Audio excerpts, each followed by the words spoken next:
اللہ تعالیٰ نے ارشاد فرمایا والذین یظاہرون من نسائہم ثم یعودون لما قالوا، اور وہ لوگ جو اپنی عورتوں سے ظہار کرتے ہیں پھر اپنی پہلی حالت کی جانب لوٹنا چاہتے ہیں اس بات کو توڑ کر جو انہوں نے کہی۔ عود کہتے ہیں پہلی حالت کی طرف لوٹنا۔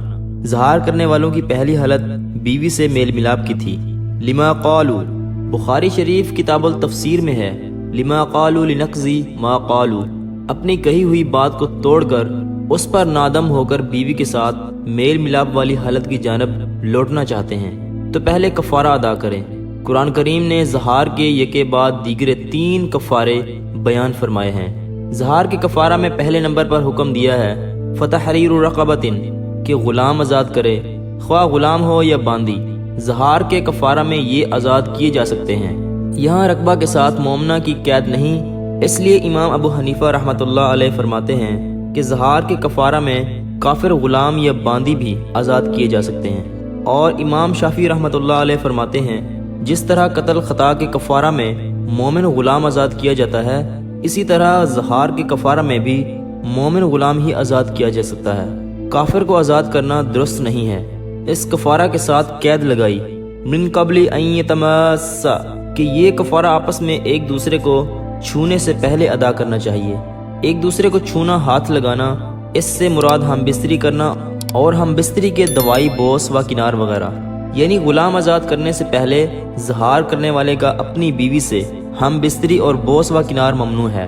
ذالکم توعظون بی، یہی بات ہے کہ تم اس کی نصیحت کیے جاتے ہو۔ واللہ بما تعملون خبیر، اور اللہ تعالیٰ ان چیزوں کو جو تم کرتے ہو خبر رکھنے والا ہے۔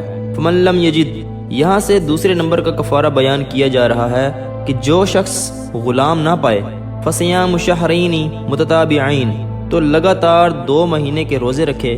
غلام نہ پانے کا مطلب یہ ہے کہ غلام ملتا ہی نہیں، جیسا کہ موجودہ دور میں غلام نہیں ملتے یا غلام خریدنے کی ہمت نہیں۔ اس سے ظاہر ہوتا ہے کہ جب آدمی غلام کو آزاد کر سکتا ہے تو اس کے لیے ظہار کا کفارہ صرف یہی ہوگا۔ وہ روزے رکھ کر یا مسکینوں کو کھانا کھلا کر کفارہ ادا نہیں کر سکتا۔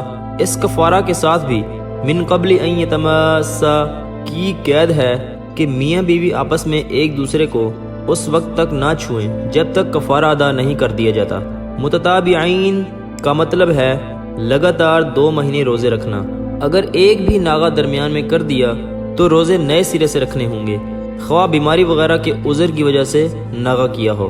فمن لم یستطیع، یہاں سے تیسرے نمبر کے کفارہ کا ذکر ہے کہ جو شخص غلام کو آزاد کرنے یا 2 مہینے لگاتار روزے رکھنے کی طاقت نہیں رکھتا، فَإِطْعَامُ 60 مِسْكِينًا، تو 60 مسکینوں کو کھانا کھلانا ہے۔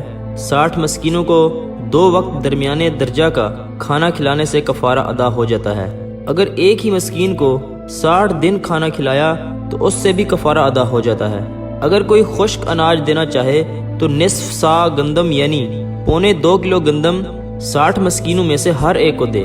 اگر گندم کے علاوہ مکئی، باجرہ اور چاول وغیرہ دینا چاہتا ہے تو 1 سا یعنی 3.5 کلو فی کس ادا کرے یا اس کی قیمت ادا کرے۔ ان آیات سے واضح ہو گیا ہے کہ ظہار کی وجہ سے عورت خاوند پر ہمیشہ کے لیے حرام نہیں ہو جاتی، اور نہ ہی اس وجہ سے طلاق واقع ہوتی ہے، بلکہ وہ عورت بددستور خاوند کے نکاح میں ہی رہتی ہے۔ البتہ کفارہ ادا کرنے تک مرد اپنی اس بیوی سے ہم بستری اور ہم بستری کے دوائی بوس و کنار وغیرہ نہیں کر سکتا۔